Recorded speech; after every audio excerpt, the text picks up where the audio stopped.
No, I actually stayed one summer in a condo apartment close to Bushmaster Park.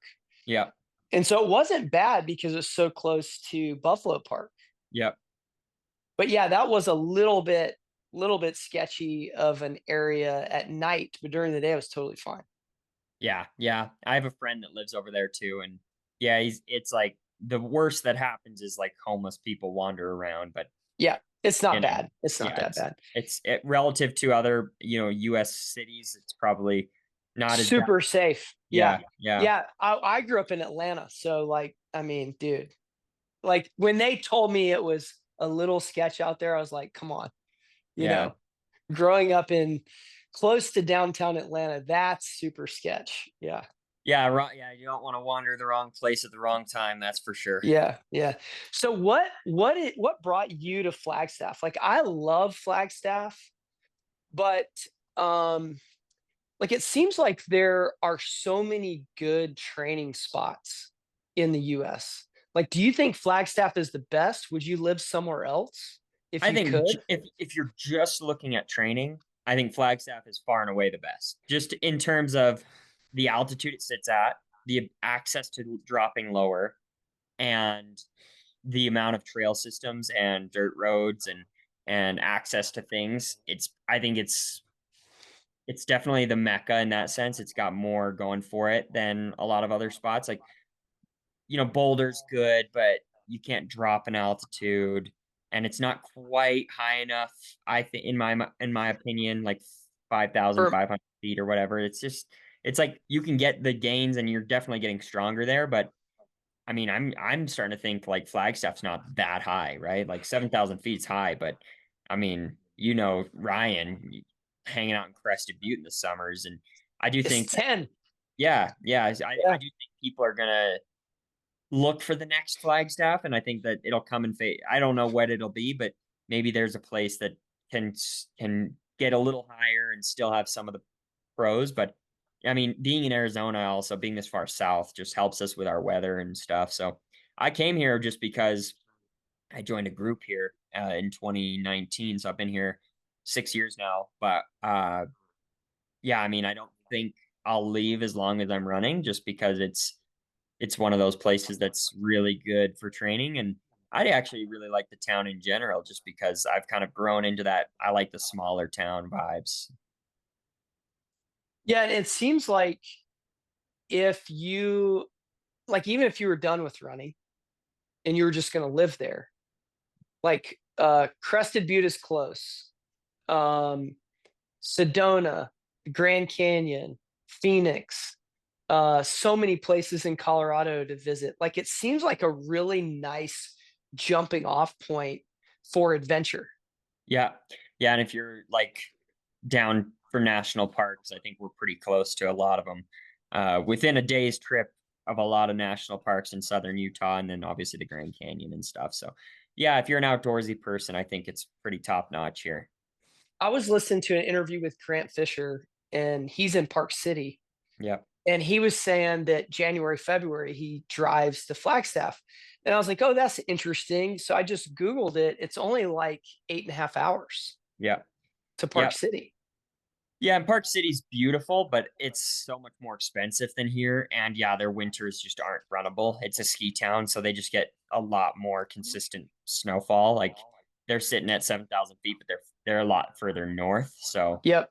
they just get a little bit more. And they're kind of tucked in the mountains, so everything that falls, like, they get hammered, right? Like, being Yeah. in the mountains versus next to the mountains, it's two different like weather patterns you experience.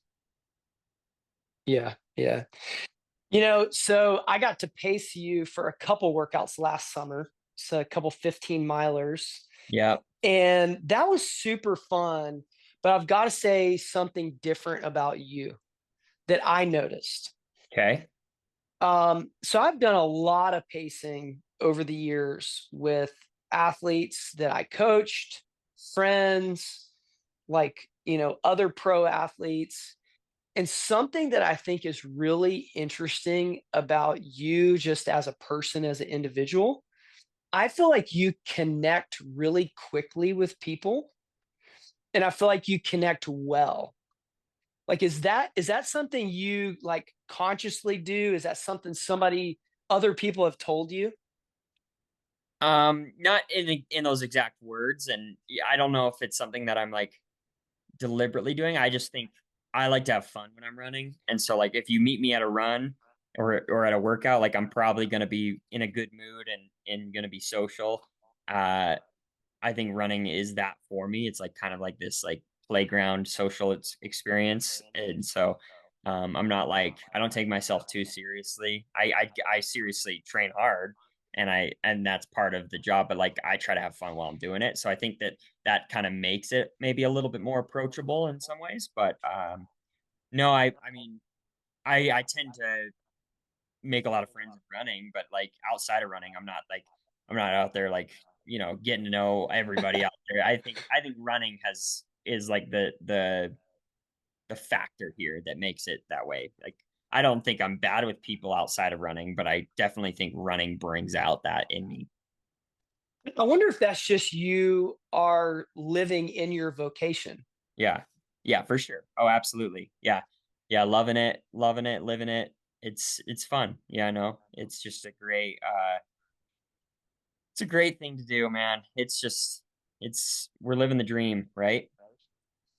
And I've paced and been around some other pro athletes, and I feel like there sometimes is like this high level of tension with some people. Like that's how they get amped up and focused. And then it's kind of like weird to be around them when they're training because like they don't want to interact. And so, like, from a coaching standpoint and just like a fan standpoint, it's boring to be around them because they Yeah, don't talk, they don't interact. It doesn't seem like they're having fun. I think there's a correlation there too with what I've seen of how long people stay in the sport a- and how successful they are. absolutely. My opinion is I'll be able to age in the sport well because I'm doing it because I love it. Whereas, like, I do think some people, they're even though they're very high performing individuals, they do kind of approach it as transactional and as like their only thing is like, I want to be as fast as I can. And it's like a competitive outlet. And I'm very competitive, but I also think I come at it from like this is what I want to be doing. It's really fun for me. Yes. Like I get excited about going to Lake Mary Road and ripping a tempo. Like I get nervous and I still feel those other things, but I genuinely like look forward to and anticipate those moments. And if you ever are around me at a race, you'll see the same thing. I'm not serious before race. Like I'm serious when the race starts, and probably like 10 minutes before gun time, I get a little bit more locked in. But on like the bus ride to Hopkinton, I'm like cracking jokes and I'm like trying to stay super loose. And Yeah. I don't put headphones in. I'm not like let me get in my zone. I'm more like talking to everybody around me and just having a good time and trying to keep it light and yeah, I think that it took me a while to get to that point where that's how I would be around race time, but I think that's my truest self. And for a while, I think it was pretty easy for me to think I needed to be something else because of either how other people were behaving or how I assumed people were supposed to behave in those circumstances. But as you grow up and age up and figure out yourself a bit better, you learn that, you know, any sort of preconceived notion of how you think you're supposed to act or how people expect you to act is all just made up in your head mostly. And so you can just kind of do you and you'll probably be in your best headspace and be able to perform at your highest level. I think that's the true pros mentality. Yeah. Like when I look at like athletes, like I'm a big basketball fan, and when I watch these guys that have done it for 15, 20 years, like they're relaxed, they're having fun, they're enjoying themselves. They're Yeah. It's so hard to stay like locked in at that high level all the time. I think you actually wear yourself out emotionally when people try to do that. Yeah. I can think of a good example if we want to go on the basketball side. It's like a lot of people think like Mamba mentality, Kobe Bryant's like the golden standard, right? And like that guy was definitely that what we're talking about, the opposite. He's like so intense, everything was intentional. And it worked for him, but he's a very rare breed. That's not Yep. normal. And then I look at someone who's had similar levels of success and looks completely different out there as Steph Curry. Like Yep. that guy's playing with a looseness, a fun energy. Like he's dancing, he's grooving, he's like messing around in his warm up. His warm up routine is basically shooting full court shots and like putting on a show, right? So And kicking basketballs into the goal and stuff yeah, like yeah. that. Yeah. And I think there, like, for every one example of like a Kobe Bryant that people do, people worship that, right? Like people think that's the coolest thing. And I do too. I did as a kid. Uh, but for every one example like that, there's more that are actually just doing it like in a more loose, fun way. My favorite player right now is Nikola Jokic, and he does not take Yes. himself seriously at all. Yes. But when the game Yes. starts, he's intense. But you can Yes. tell after the game, pre-game, he's kind of more like nonchalant about it. And I feel like he's not trying to be anyone else but himself, right? Dude, the best was when they won the title and he found out that the post Parade. game parade, and he was like, "Oh no, I gotta go home I gotta wait till Thursday." Yeah. He's like, I want to go home. Yeah, it's like I I I mean, I'm a Nuggets fan and I love Jokic. It's just refreshing to see someone that is at that level and so high, like levitates above everyone else, but is doing it in a way that isn't this like fake, almost like what we were raised on, right? Like Yeah. even people my age, I feel like we're raised on this like Tiger Woods, Michael Jordan, Kobe Bryant, like all these examples of people that were like, hardcore. And I just think there's kind of a new wave and people are kind of entering the space with a little bit more authenticity of like, this is how I'm going to behave in sport and it's going to be okay. And we're going to perform at a super high level, but we're going to have fun doing it. Yeah. So speaking of authenticity, I don't know if this was something that I watched or if it was a conversation that I had with you at some point, where you were talking about, I think it was Valencia Seville. and Seville. Yeah, Yeah. it was Seville. And you were saying that instead of having this marathon mentality of, I'm going to forget everything and zone out, you did an opposite approach and you zoned in and you looked Yep. at your splits and got real dialed and like really focused on what you were doing. Did you do something similar at Boston and Ottawa with this 30-day split with those two races, or did you try something different? I'm just curious about that. Yeah, so I think Seville was so interesting because it was a time trial atmosphere and it was like the objective was run the Olympic standard and it was a pass fail objective. If you run the Olympic standard, success. If you don't, kind of a fail, right? Whereas Boston and Ottawa, there's a little bit more fluidity in what could look like a successful day. So I don't think I could necessarily be as locked into pace, say, or this, that, but I did lock into a different level, a different stimulus, right? Like for Boston, it was I got to be in this front group as long as I physically can because that's how you place high. Is you're in the group, you're matching moves, you're staying there because and it was the right move even though it was scary at the time. Like I went out faster than I've ever gone out. I was putting myself in a very dangerous uncharted water of running harder than I've ever run in the first half of a race and I was just like, I'm placing the premium on staying in this group.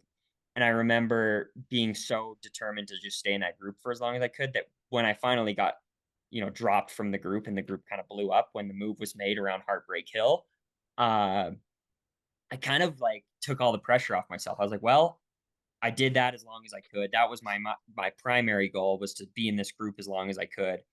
Now it's like we're playing with house money, we're competing. I know I'm in the top 10. Let's see what we can do, survive this race, protect a good day. And so it kind of the race had two different parts. It was the stay in the group part, and then it was the survive the finish part. And maybe even three parts, because by the end I started racing again in a different way, right? And I think that that middle section, so the first 20 miles, we'll call that part one. Part two, survive, get to the finish line. And then part three, race the last mile was kind of how it went. And my mindset shifted based on which part I was in. I kind of have learned how to run in this like self-preservation mode in the marathon where I can basically be like, I won't die if I stay in this like effort zone. And I Mhm. was really holding on for dear life from like mile 20 to 25. And then once I hit 25, I'm like, well, I'm not going to die anymore. We're almost done. So let's race again. So I basically raced the first 20 in the last mile. And then I had like a cruise 5 miles in that in between those two. And I think that was smart because a lot can go wrong if you're pushing too hard that late in the race for too long. So I was kind of like hedging my bets in a bit of different ways. So yeah, in that first 20 miles though, I was just locked in on my competitors, locked in on the people around me, locked in on the crowd, locked in on all I was zoned in, but it wasn't so much about splits or mile markers. It was just about like matching moves, staying relaxed, surviving it. And then it was the objective changed. And in Ottawa, the objective was to try to win the race. So I was just trying to get myself in a position to do that. And I had to make some tough decisions in certain points and sometimes indecisions, like when I got dropped by Albert Career and ended up in a race for second. I kind of was like, maybe I can still win this race, but it kind of felt like it had gotten away from me. And then I reconnected over the last like 6, 8K, so 4 or 5 miles of the race. And I was like, well, let's try to win this again. Like, I've been out of this race for a little bit. I've been in this race for second, but I could sense there was a little bit of blood in the water. And so I changed the mentality from, again, kind of this self-preservation mode to this attack mode and looking up the road and trying to close this gap. And I got it. I got it from like 30 seconds down to 9, but it's just a little too late. So yeah, Isn't it interesting to get to the point in your racing career where you can think and you can change mentalities and you can like respond and mold and like to me that is just like I'm 44, and a lot of the reason why I'm still doing it is things that you've figured out at a much younger age than I did about being yourself and enjoying the sport and being relaxed. And I find that racing now is so much fun because I have the mental ability and the experience to do some of the things you're talking about. And it just makes racing so exciting and so interesting. yeah, yeah. I don't know when I got to this point or how I got here, but this last spring, just these 2 marathons I just did, the most fun I've ever had racing marathons. Yes. And it was because Yes. I was making decisions, not having other people's decisions made upon me. And it was just so refreshing to be in that position where late in the race, I'm like, okay, let's push for a little bit. Okay, let's cruise for a little bit. Let's match this move. Let's let this move go and all these things. And I feel like in my earlier days in the marathon, I was just at the mercy of whatever was going to happen out there. I felt like I had no control. I felt like I was just on a razor's edge. And I remember like avoiding pressure at the younger stages of my career, like because it just felt like it was too much for me. And now this is something Ryan helped me figure out is like when I had the pressure of hitting the Olympic standard, I like leveled up to a whole new level in my career. Like running 208.01 in Seville was a big breakthrough because I'd never felt more pressure on myself. And yet I performed and rose to that occasion. And then I remember sitting down with Ryan for like a meal after that race and telling him like kind of my thought process through that and how I felt I really responded to that pressure, and he said something to the effect of, "Well, how can we make every race feel like that? Feel like that same level of pressure?" And I think that's harder to do than it is to say, because there has to be real stakes for you. You have to have something that feels really important to you that will create that almost uh instinct inside of you to be like a fierce competitor versus, just showing up and trying to do something unextraordinary maybe. For me, it has to be something that excites me in training and also makes me a little bit afraid on race day and excited as well. And for Boston, that was to try to get in the top 10 and to try to stay in that group for as long as I could. And in Ottawa, it was to try to win the race. And it's kind of fun because I've gotten to the point in my career where the money is a little bit different. Like I'm running for more than I've ever run for. Like the stakes are higher. Like I can, Mm. if I do really well, like I can do a lot for my family and provide for my family. And I think that's actually made me a lot better on racing, a lot tougher, a lot more uh engaged with the race because I remember in the last mile of Boston seeing 3 guys right in front of me. I was like, that's prize money. 1, 2, 3. And Significant. a lot of people don't love that, like, thought process, and It's fine. they think it's extrinsic motivation, right? Like, we get taught, like, process over outcome, like, intrinsic versus extrinsic, but I was extrinsically very motivated to get Yeah. as many people as I physically could, and I think that that brought out a lot of good energy out of my body, and, the last 600 meters of the race, that's intrinsic. That was, like, pride, that was living in the moment and pushing my body to its limit. But I think what got me there was the extrinsic motivator of I got to make some more money. It's funny because it feels wrong to have that be a motivator. And even Jill, my wife, who she obviously wants me to do well for our family and for all this, but she feels bad that I put that pressure on myself. She's like, I don't want you to think that way. And I was like, I get why you say that because it feels like it's a lot, but at the same time, I feel like that's been a blessing for me.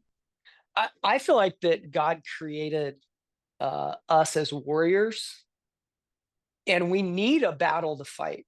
Yep. And it's totally fine if the battle is an extrinsic motivator. Yep. But at the same time, putting that in context, that doesn't need to be the only motivator.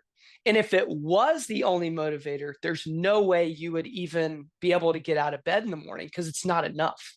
Yeah. But it's fine if it's a piece, It's a right? plus. It's a plus. It's a Yeah, bonus, right? it's a bonus. That's I it. think I think at the end of the day, I do this because I want to see what I can do, and Yep. I do it because I want to do things that are rare and extraordinary. And it's I'm finally getting to the place where every time I step to the line, it feels like there's a huge opportunity in front of me to do something rare. And that's what's exciting is, when I stood on the start line in Ottawa, I was like, I'm trying to win this race. I've never tried to win a marathon before. Like never. I've never stepped to a line with the intent to win.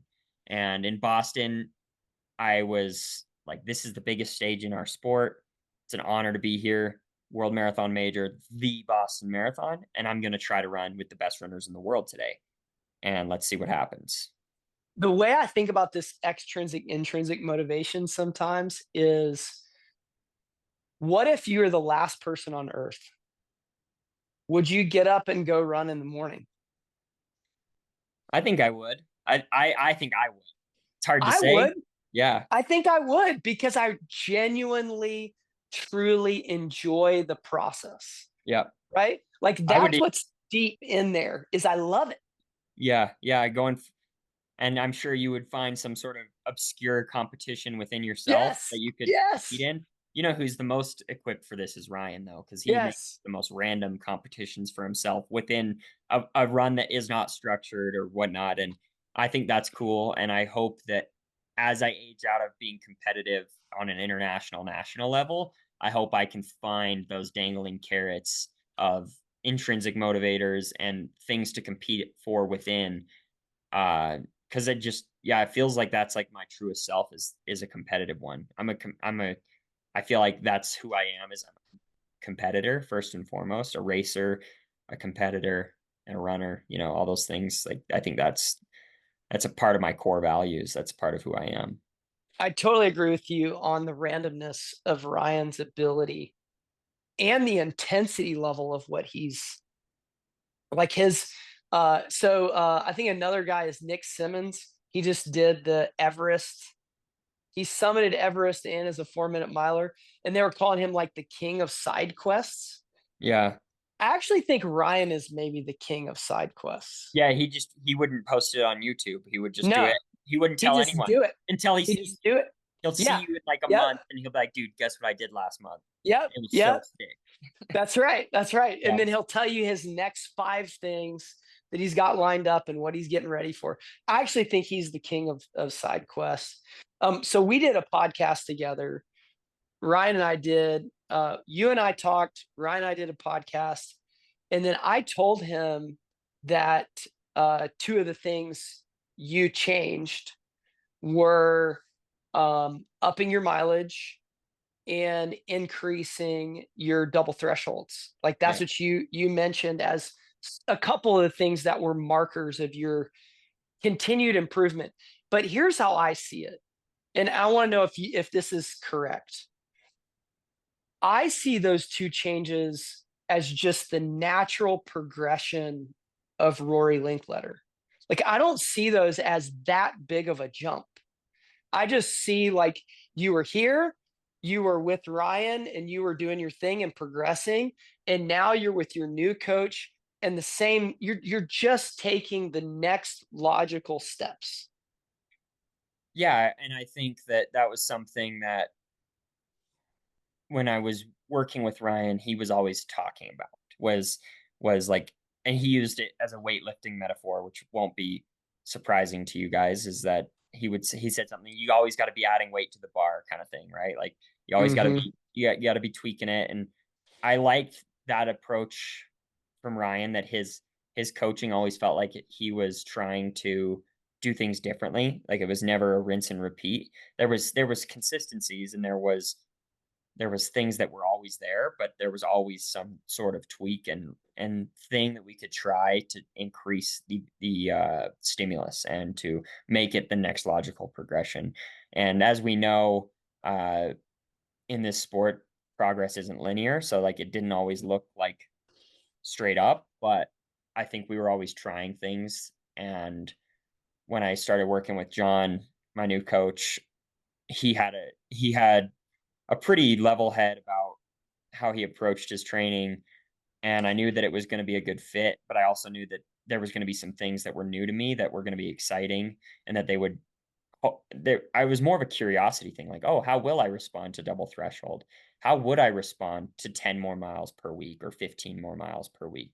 And when we set out the plan for Boston, we met at a coffee shop. He had every workout written out on these papers. He brought the papers to the meeting. We kind of went through it week by week, and it was like, let's see if we can find your breaking point. Not in like let's break you, but like we've never I'd never experienced like a true breaking point in training.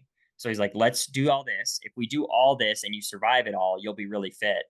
And if you don't, we will kind of learn a little bit. Like it's kind of like a either we get really fit or we learn a lot about you. And there was points in there where I thought I was going to break, but I didn't. I hung tough, and I made it to the other side. And I do feel like you have to reach a breaking point or be willing to step to a breaking point to find a breakthrough. And uh, for me personally, I've always been a very durable, very like high energy athlete, like kind of how you've said you've experienced like being in my workouts with me.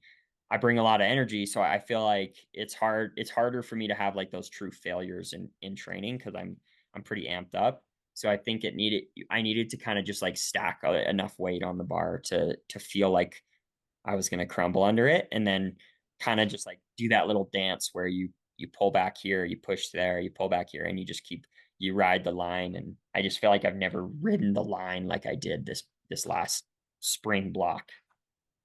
How much are you sleeping?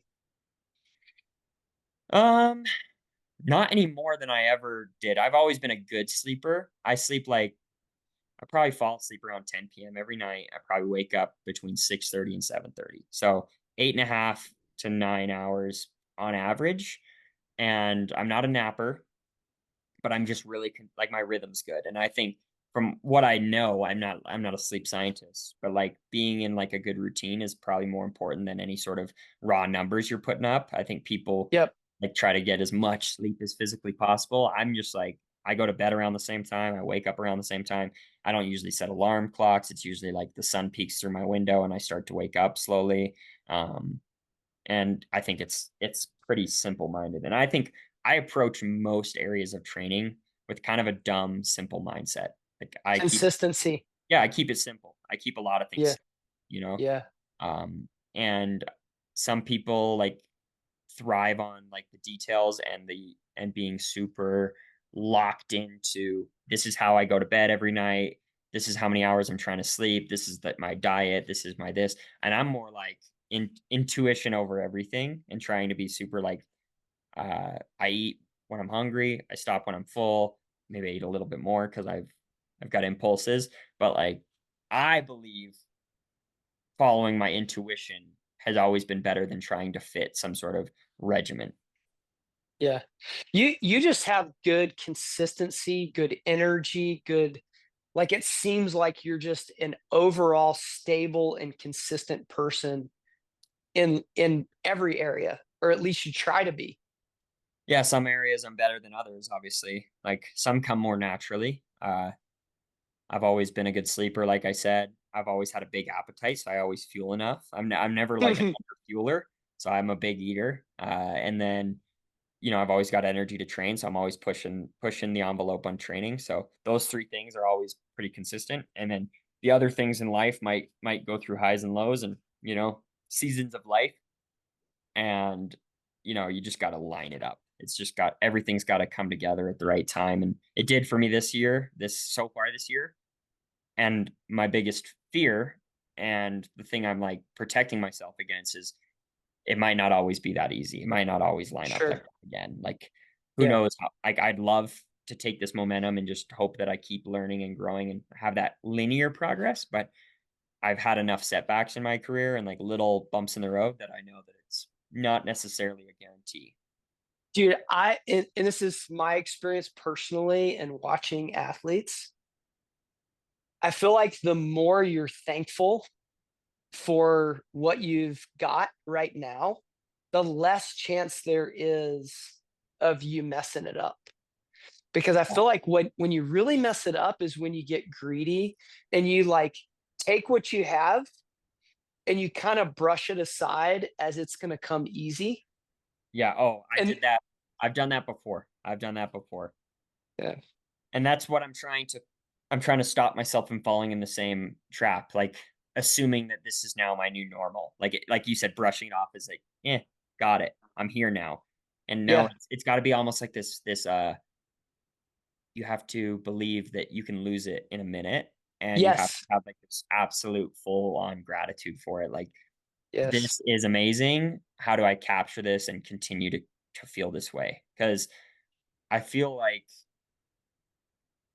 runners and endurance athletes specifically all across all different disciplines, we're kind of like all junkies. Like this is like this high yep, we're always chasing. yep, And right now I've got this like good mix where I'm getting my consistent fix, right?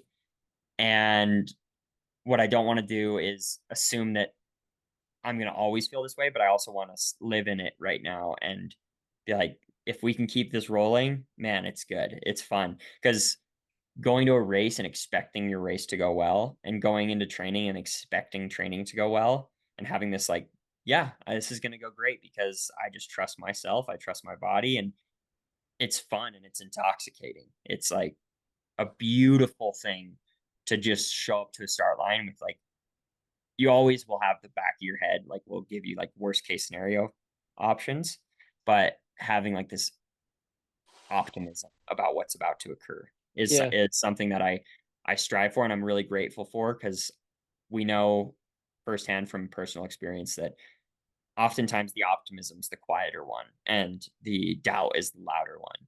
And I'm trying to keep my optimism as loud as possible and my gratitude as loud as possible and keep the doubts pretty quiet. I feel like that when it's really dangerous is when you find like this false humility where or maybe false disappointment where someone runs well and they run a PR, and you see this in high school athletes. I remember doing this in high school. Like Yeah. I'd run well and then I'd be mad that I didn't do better. Yeah. And I'd Oh be yeah. like, I could have That's done an easy so much better. it's an easy thing to do and I think it's natural. Like after Ottawa, I was like, man, that was a great run. I'm so proud of that. And then I like part of me, like as the day went on, I was like, could I have won that race? Could I Yep. have found 9 more seconds? And then it's like, but I never got disappointed. I never got mad. Yep.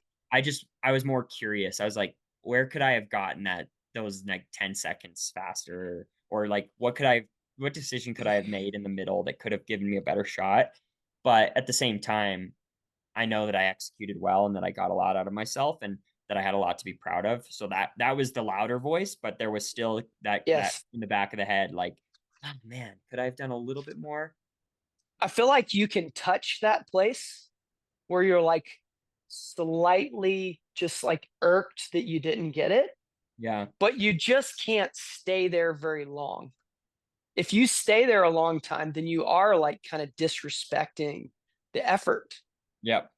Like you're throwing it away. You're saying that wasn't good enough for me.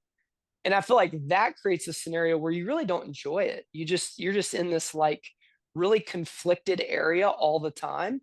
And then I feel like affects your mood and your recovery and your motivation later. And that turns into this like really bad It's like tension trauma. cycle. Yes. Drama. And I see this all the time in younger athletes, like you said, high school athletes, but even like young pros. It's so hard because there's always going to be someone doing more than you, doing better than Mhm. you, making more money, better contract, competing at a higher level, making teams, and you're going to have a really hard time finding your own personal like victories. But I just have always tried to celebrate like small victories because I've had like little periods where I had no small victories to celebrate. Like I've had a year of running before, 2021, where basically I had no small victories, nothing to hang your hat on. It was just disappointment, disappointment, disappointment, disappointment. So when I started to have more upward trajectory and started to have positive experiences, like 2022 was a breakthrough year, first year working with Ryan. I think I enjoyed every step of it. And I was like really happy with just getting base hits every time I step to the plate. And because you strike out for a whole year, it feels really good to have contact again. And Yeah. then, you might have a home run and then you'll stop taking you'll take contact for granted again. You'll be like, Yep. "Oh, that wasn't a home run this time. Dang it." But like I said, it's you have to kind of have the bad ones to keep that appreciation for the good ones. So, uh, Yeah. I've I've got a lot of races that I'm not particularly proud of, but I keep going back to like what they teach you and how they make you appreciate when you do line it up and how hard it is to line it up. Yeah. What did you say to Clayton when you passed him in Boston? Oh man, that was such a emotional moment where I didn't remember what I said, but he remembered because he was spoken to. And when you're spoken to, I think it's easier than I was just like, that was emotion. Just boom, I blurted at him. Apparently, I said, let's tango as we turned left on Boylston. And I think that makes sense because I kind of knew we were about to battle because I'd passed him, he'd passed me, I'd passed him, he'd passed me. We had kind of gone back and forth for like the better part of 10K. And so when he came up on my shoulder, it was clear he was going to try to beat me and I was going to try to beat him. So we were about to do this dance where we were going to try to see who was going to come sixth at the Boston Marathon and who was going to come seventh at the Boston Marathon. And that was just really fun because one like we were talking about earlier about making decisions in the race versus I had a decision to compete at that moment. Whereas a lot of people are finishing marathons with zero ability to start kicking or racing. They're just trying to get to the finish line. And I was like, I'm about to make a decision to race hard with 800 meters to go, 700 meters to go, however long that last stretch is. It feels like a mile. But yeah, it was so cool, man. Just to turn that corner and have that noise of the Boylston Street finish and knowing that I was racing for a meaningful spot in the race and against someone that I respect and that I want to beat, that I know I can beat, that I know I'm as good as, but I've lost to him more than I've beaten him. So it's one of those things where it took great pride in like finally getting one on the board. Well, it does take two to tango. Yeah. So, It always does. Yeah, I yeah, wouldn't have said it to him if he wasn't going to give me a a couple counter battle. punches. Yeah, Yeah. Yeah. Yeah. yeah, So I also remember talking to you about your trip training with Clayton and with Connor, Yeah. and you went and trained with them for a bit. And I just remember you saying that they train extremely hard. Suffocatingly so. Like, Yeah. I'm still not convinced it's smart. I think it might be dumb, but it's working and they're Yeah. running really well, but it was inspiring to me. It was like, well, there's clearly levels to this. Because I think I'm training hard. I go train with them for 2 weeks and I'm like, that's different. That's a Yeah. different level of hard. So I think I took that as like a personal challenge to see if I could find my version of that. It's What gonna look so different what because was it's different? What was hard different? How would you juxtapose those? intensity and density. So they live in like a constant state of fatigue because they work out Tuesday, Thursday, long run Saturday every week. So they're giving themselves very small recovery windows. And it's not like they're running these workouts smooth and easy. It's breakneck efforts most days. Like these guys don't have a cruise control button on tempos. It's a run hard because we can kind of mentality. And I would get into these tempo runs with them and I'd be like, when are we going to settle in? Like, are we going to settle?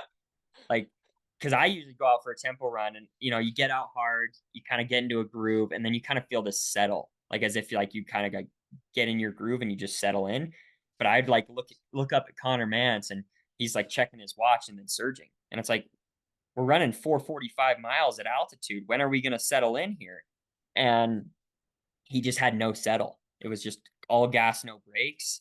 And for them to do that for 12 weeks, 16 weeks of a marathon block on those short of windows, they're basically burying themselves.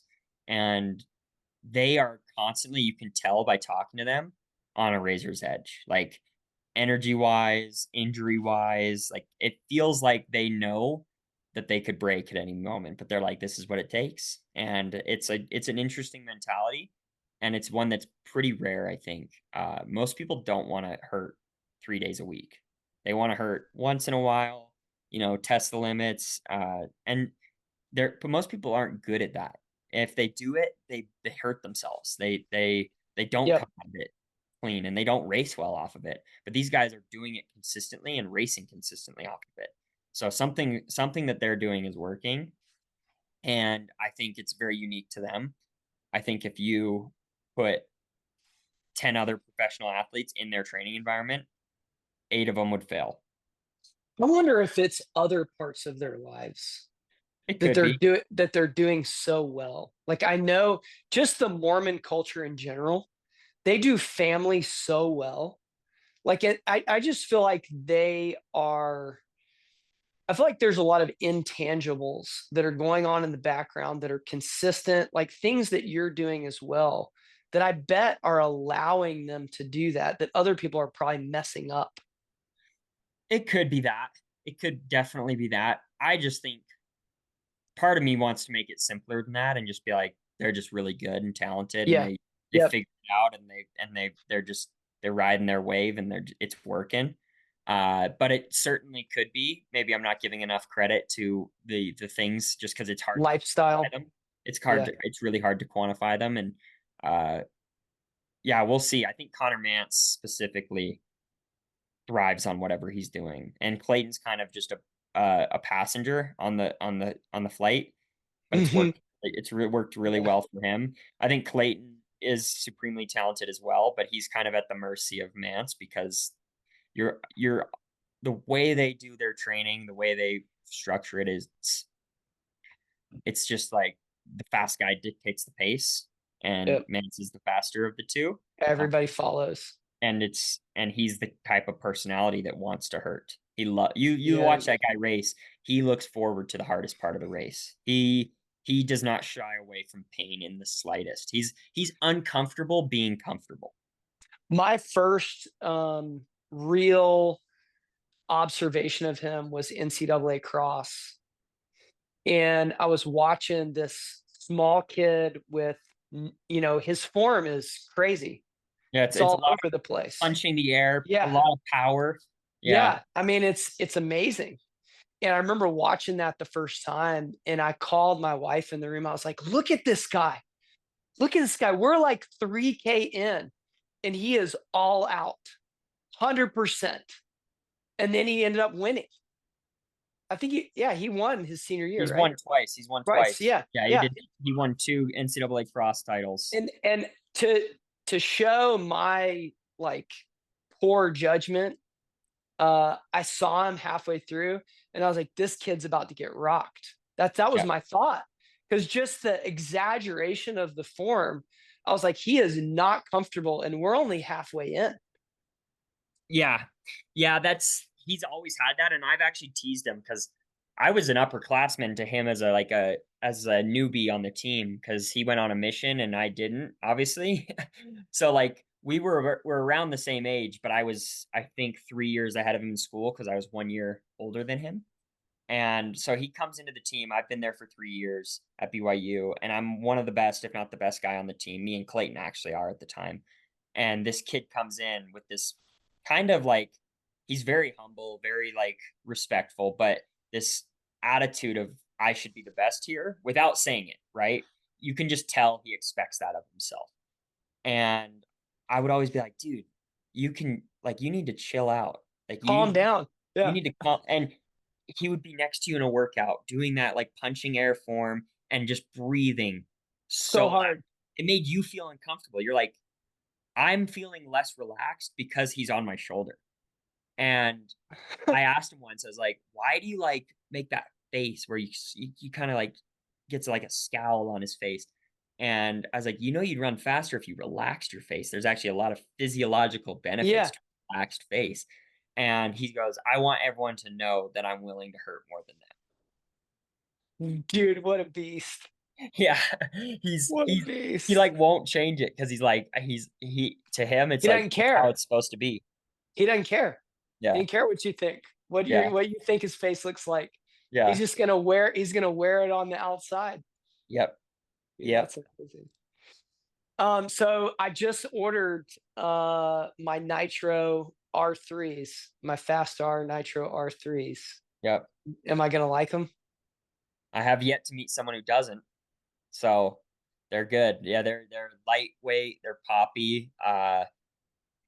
Their geometry's one that like kind of encourages like a lot of roll through and propulsion through the forefoot. And I just find them to be really, really good for just getting power into the ground and popping off the ground. So uh, I think that they're like an evolutionary bump from what the concept behind the first super shoe was, right? So Yeah, for the whole concept of super shoes to the start was like, this is going to make runners energy return higher. It's going to make them like a little bit taller, a little bit more forward. It's going to encourage like all these proper movements, and it's going to make inefficient runners more efficient. It's going to improve running economy by a lot. And the test that they did on this shoe versus the counterparts from other brands, it was proven that it's the most economical shoe for most people that try it. Like they didn't have any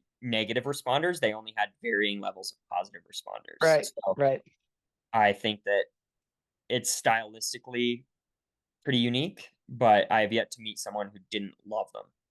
Yeah. What are you wearing them in? Are you wearing them in all long runs? Are you wearing them in all workouts? Or are you just like So sparsing it out? so for Boston, I only had a prototype pair until the race. So I had them probably 2 months before Boston, maybe 2.5 months before Boston. And I wore them maybe 8 times because I kind of had to be sparing because I didn't have another pair to go to. And I was trying to use them only for big workouts. I started with smaller ones because you got to test them, right? But I was wearing them basically for key sessions every like once every 10 days, probably.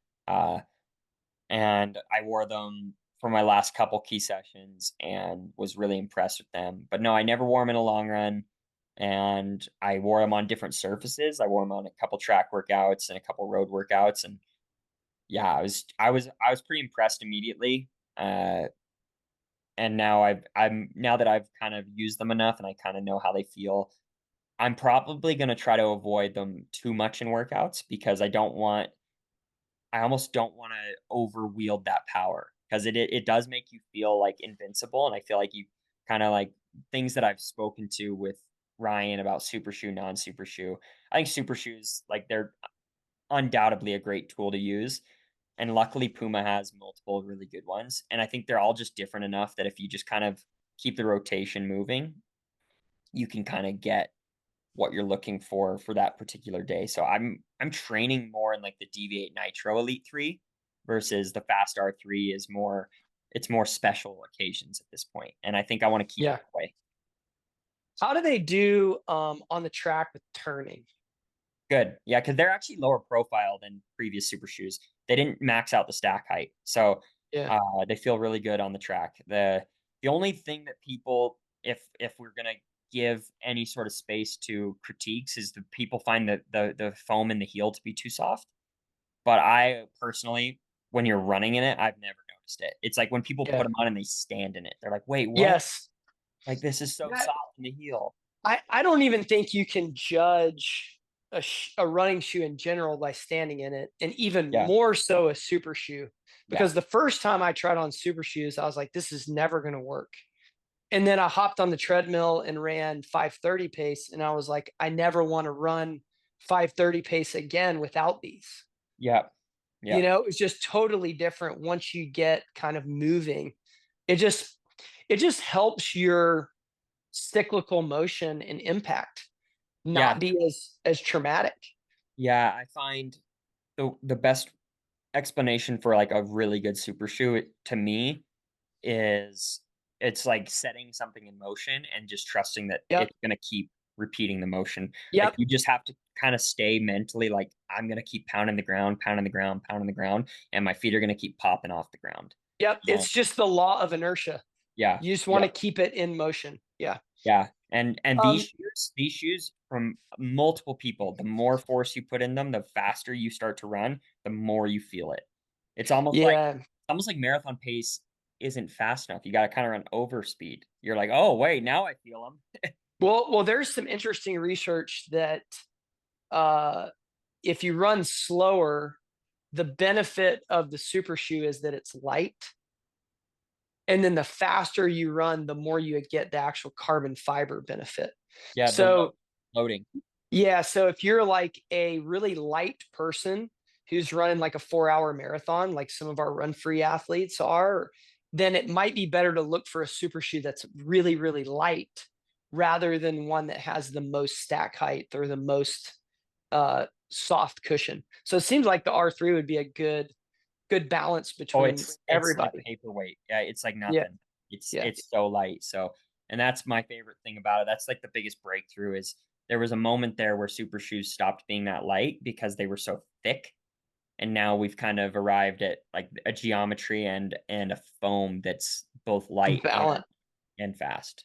Yeah. Balance of the two. Yeah. So you said you had some big goals this year. Hit me.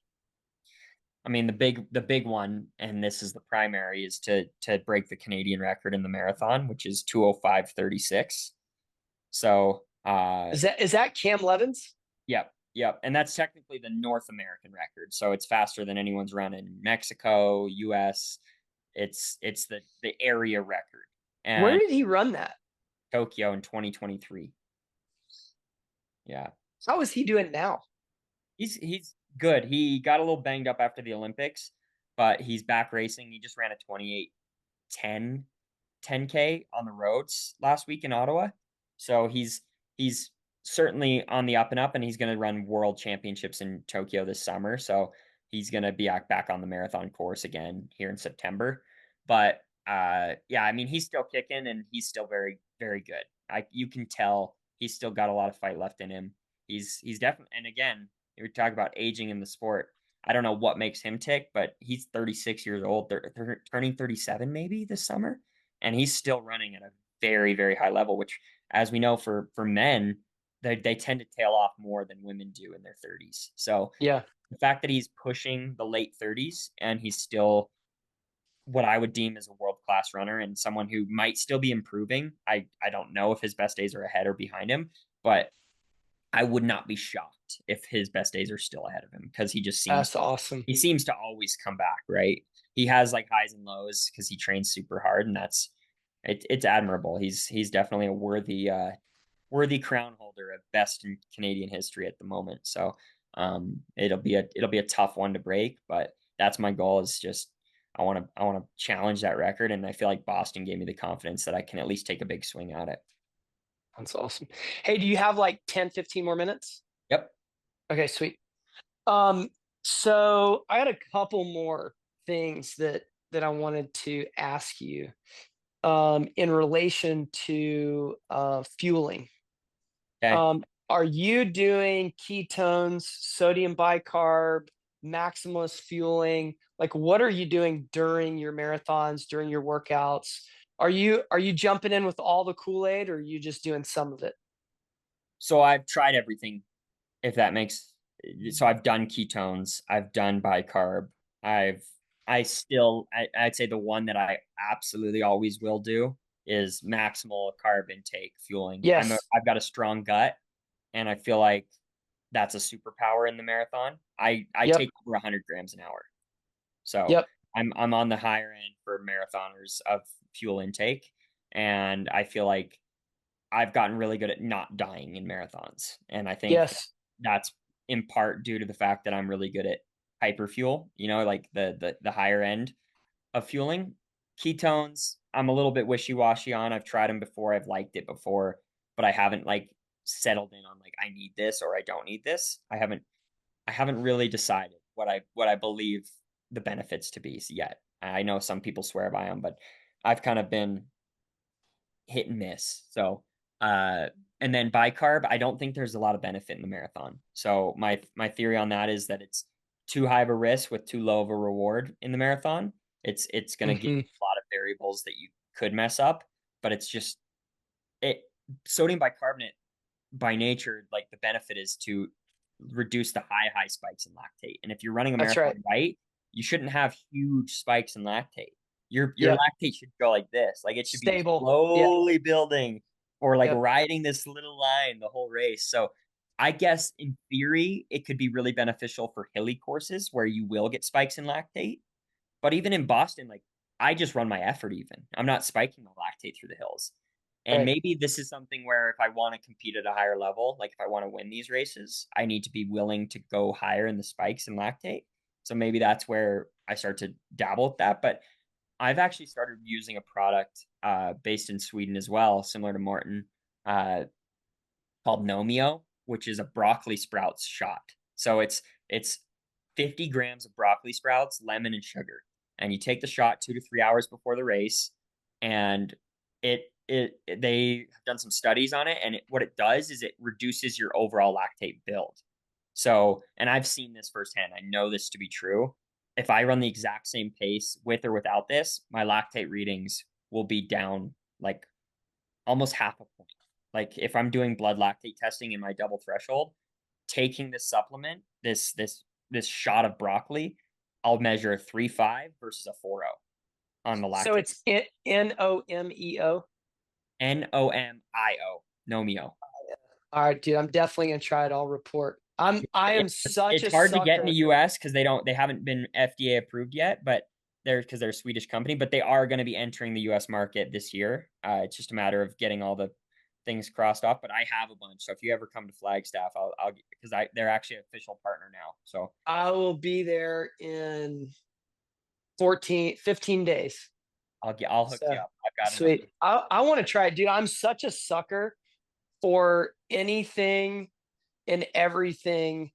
I just love that's the other thing I've loved over the years is so at 44, I am actually the perfect research environment because I'm not getting better.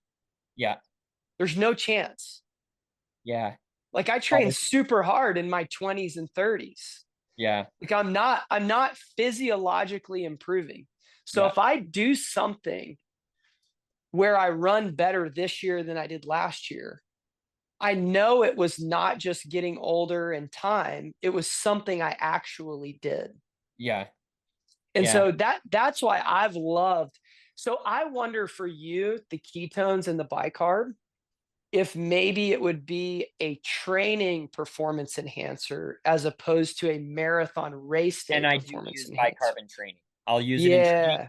shorter races because, as you know, I like to race shorter stuff for fun. Yep. 'Cause Yep. I just like to spin the wheels.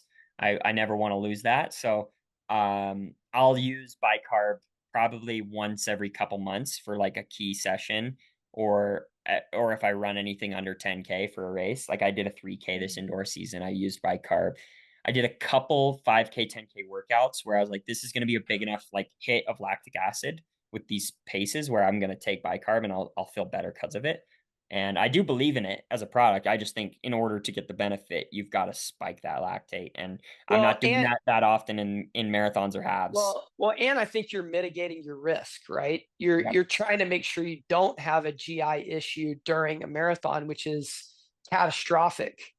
Yeah, and it's common. It's common. Yeah. So Yeah. I've been Yeah. Yeah. Yeah. fortunate so far to have good guts in the marathon. But Yeah. it's certainly like you'll see people where that's their race goes out the window.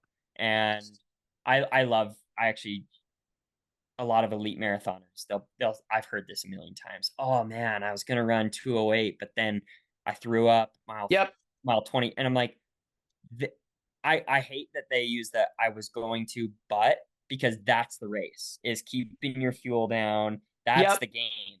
That's all part of Yep. it. So if Yep. you can't attach a but to that. Can't That put is a just butt part of the there. game. You just Yeah. should say I didn't do it. That's it.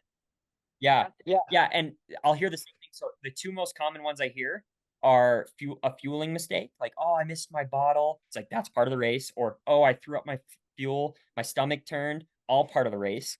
And then the worst one, and this one drives me crazy. "Oh, man, I felt so good, and then I cramped." And it's like, dude, that means your muscles weren't trained hard enough or you didn't fuel right. Yep. So cramping is the number one thing that I'm trying to avoid in a race. I'll feel a cramp coming and I know how to slow down and relax and try to Yep. keep it away, keep it at bay. That's the art of the dance, Yep. is to avoid those pitfalls that are so common because we're pushing our body to the limit for a long time. And I just can't stand how often I hear rookie marathoners or even sometimes veteran marathoners be like, "Oh, I was gonna crush this, but," and it's always a cramp, stomach problem. It's like that's the race. Like if Yeah. we guarantee no cramps, no stomach problems, people would break 2 hours easily. Yeah. Think about Yeah. it. Yeah. Think I about it. mean, Because like that's a aerobically, the pace isn't that hard. yeah, that's a carbohydrate, that's a hydration, and that's an electrolyte issue. Like, and Or those are yeah, muscle training. Like your or muscles yeah, break down because they aren't strong enough to maintain that. to And handle the impact. Yep. I think that's probably the most common is like your muscles weren't ready to sustain that pace for that long. Like Yep. you had enough glycogen maybe, but like your calf muscle, say your calf cramped. It was like we've taken more work than we can handle. We're gonna turn this muscle off. We're That's what done. cramp Yep. is. Yep. Muscle recruitment, muscle failure. It's basically like you weren't strong enough. Yep. Yep. All right, I got some easy ones to close us out. So man, it has been awesome having you as a run free coach. Um, I know you're open to coaching some more athletes, and hopefully, some listeners would be interested in getting in touch and hearing more about having you as their coach. What is your favorite thing about coaching non-professional, everyday runners? Like, what do you just like get psyched about coaching your run free athletes? Yeah, I think like number one is like seeing the people do the work and then get the fruits of their labor a little bit. I get like genuinely bummed when I do a marathon block with someone, I coach them through, and then like something pops up or they don't have the day they want. And it's like this personal weight of responsibility, like, man, what could we have done differently to like help them reach that goal? But the inverse of that is like when things do line up and they crush a goal and they surprise themselves. Because I know like my greatest joy as an athlete is when I surprise myself. So when I can help someone surprise themselves, it's easily the coolest thing because I think, I mean, I know it. Most people's problems is what they put on themselves, the cap that they place on their capabilities. I'll coach a lot of people that are pretty good, like age groupers, right? And they'll be like, "Oh, if I could just one day run 2:35, then I'd make it." And it's like, why is it 2:35, man? Like, why is that the magic number for you?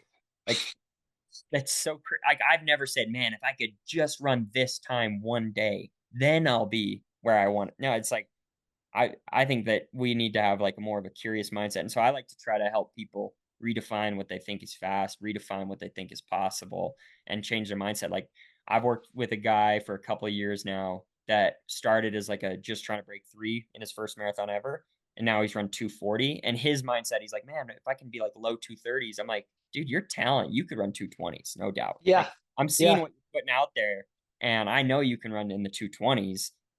Why is it in your mind that it's 2:30?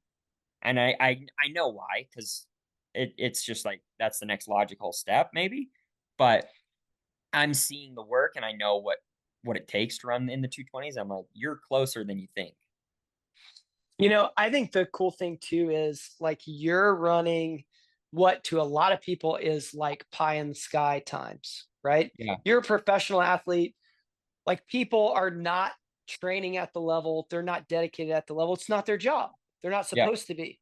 Like it's yep, your job. You're doing what you're supposed to do. They're doing it as a hobby, as something that's fun. They're dedicating a ton of time to it. I think it's so interesting for you at the top of the sport to stay connected to the masses of the sport. I think that actually is a huge benefit to you as an individual, as a professional athlete, for perspective and just like enjoyment on your own side. yeah, yeah, and I think we can learn something from people at different levels. Like, you kinda forget what it's like to be new. You forget what it's like to have certain questions, and then it can kind of help remind you to ask certain questions, right? Like the curiosity side of someone who's pretty new to running, because a lot of times people that are seeking out a coach, it's because they either need the guidance or they're new to the sport or this, that, or the other. And I don't remember what it's like to be new because I've been doing this Well, at a really high level for now over a decade, I think I'm at 15 years of running since I started. And I think I forget what it's like to be new, and so it's a good reminder of how far I've come and also, like, what it's like to have all these questions. you forget what you know Yeah. sometimes. Yep. It's good to have that reminder. All right, I got two more. Number one, who are all your sponsors? Who's working with you right now? I'm just curious because I think that's a Yeah. Yeah, so Puma is super fun my topic. primary, obviously, Puma is my primary, my shoe sponsor, that's the big one. I just signed a deal with Blanks Sports Nutrition, which I is saw a that. and they are a, local company. I know the founder, the creator of the product. I knew him when he was literally making his own fuel for his own races out of like he lived in a van, a converted van, and he was literally blending glucose, fructose, malto, and making his own. His name's Mike. It's like Mike's Magic Milk, right? He was just making it all himself, and he always loved it. And now he's making it for people, and it's customizable sports nutrition. It's kind of a unique, cheaper, way more approachable sports nutrition. And I think that I believe in this guy and I believe in the product. So it's been really fun. And I'm an investor actually, not just sponsored. I invested in the company and I believe in what they're going to do and I believe in the people. So really stoked on them. And then Nomeo, the one I just mentioned, the Swedish company that is making the broccoli shot that is has been a breakthrough in training for me. One of the little things that I'm adding that I really believe in. And then my sunglass sponsor, Rudy Project, and that's all I got right now is those 4, which I think is plenty. Obviously, it's not all I got, but yeah, those 4 companies, and I've been working with Rudy Project for like 5 years now, so they've just been kind of grandfathered in as like a part of my team, and uh, I love sunglasses. I always race in sunglasses, and I feel like, and now I don't even go for easy runs without something covering my eyes. I just feel like it's a big part of my attire. I think that's also a redhead thing. As a family of redheads in the house, they Yeah, always want sunglasses on. that's funny. Yeah, no, I don't know. I think I just got in the habit, and like once you start wearing sunglasses, you don't want to be like in the sun without like because then you're squinting, and maybe it's a good. I don't know if it's a good or a bad thing long term for my eyes, but I just know that when I run, I put on sunglasses as automatically as I put on shoes. No, I think there really is a corollary with lighter colored eyes. Yeah. and sun sensitivity. Yeah, I've got blue eyes, so Yeah, makes sense. 'ca and my 2 of my kids have blue eyes, and they're very sun sensitive, and Yeah, they're redheads. yeah. So, all right, my last question. Why is there not a hair care sponsor, man? I mean, I think I just need to get a little bit bigger time for that, but I have been getting a lot of comments about my hair lately, like, because I have it pretty long right now and I've kinda got the flow. Yeah, But yeah, yeah. it's funny. That would be awesome. I think that's a question for my agent. He's gotta start hitting up all of the male hair product companies in the industry, and see if there's a fit that makes sense. But those guys, they got deep pockets, so I'm not opposed. If you happen to work in the hair business, please reach out. Dude, seriously, I mean, the hair is starting to be the trademark Rory Linkletter, man. Yeah. It's And luckily this year I didn't have any super hot marathons because I shave it when I run a hot race because I've got thick yeah, hair. So if I kept this in like I was running, say, a summer marathon where it could be like in the 80s and humid, I just feel like it would be a too performance much. deterrent. Yeah, yeah. So I luckily got good weather in Boston and Ottawa, so I didn't have to shave my head. So and I'm just training all summer, so I might be able to make it a whole nother year growing out the flow. So yeah, I'll keep Hilarious. rocking it because I have gotten a hilariously large amount of supportive responses about the flow. Some people will comment like best hair in the game, not even Yeah. close.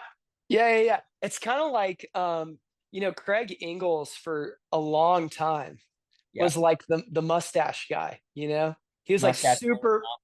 yeah, he was like Yeah, super popular because of the mustache mullet combo. And yeah, I think he got some of that flavor going for you. You should keep it rolling. I will. I will. I unless it's gonna be above 70 degrees in my next marathon, the hair will stay. Yeah, sweet dude. Well, man, that was super fun, dude. I love catching up with you. I really, again, man, I really appreciate your friendship, working with you. I think you do an amazing job at just being a good guy and a good person to connect with, and you're fun to talk to. And super proud of your Boston and Ottawa. And yeah, so I'll be in Flag June, like the 19th or 20th Perfect. through mid-July. So we should Let's catch some definitely runs. get together. Yeah. Hey, I want you to if you do go out to Fort Valley and work out or run, like dude, I would love to tour around there because I'm just kind of exploring. I want to explore that area in terms of trails and There's a see lot. if There's a I lot. want I want to know if it's like when you say it's a lot, are they good trails though? Yeah, because I think that that's the side of the mountain that you'll get a lot of the, like, aspen trees, and it's kinda cooler on that side, a little greener. A lot of the storm clouds, like, get trapped on that side of the mountain, I feel. So I think it's just, like, Flagstaff's full of microclimates, and I think that microclimate is one of the stronger ones in the area, and I certainly think it's gorgeous out there, so I like it quite a bit. What about on the Baderville side, not the Humphreys side, that side? Are there like forest access roads back there? Yep. You can reach A1 Mountain Road, you can reach 222, you can connect to a lot of stuff. That's fertile grounds. I like to say there's no bad place to live in Flagstaff just because every single place has, like, their own different trails to explore, but that is a good, very large, vast area. I saw you doing a workout in your neighborhood with your marathon prep. Well, it was out in Doney Park, so, like, I'm on the Timberline side, so it was on the other side of the neighborhood, like, across the highway, but, yeah, there's some really good stuff out there. That's where Ryan likes to work out with Sarah. Really? Okay, Yeah. because you said you didn't have a great place from your neighborhood. So did you still have to drive? Yeah, it was like a 10-minute drive. Oh, I have that's not pretty bad. easy running from my house, but, like, I don't have great I could work out in my neighborhood, it's fine. I would do light sessions, but I kinda like since it's my job, I don't mind driving somewhere, you know? Yeah. Yeah, I yeah, don't yeah. have Just to get worry about out. something. Yeah. Yeah, yeah. Cool, cool. All right, man. Anything you want to add or good to go? I'm good to go, man. It's great. Thank you so much and appreciate all the kind words and encouragement. So Thank you. Yeah, man. All right, I'll see you in a couple weeks. See you soon. All right, man. Bye. Okay, take care.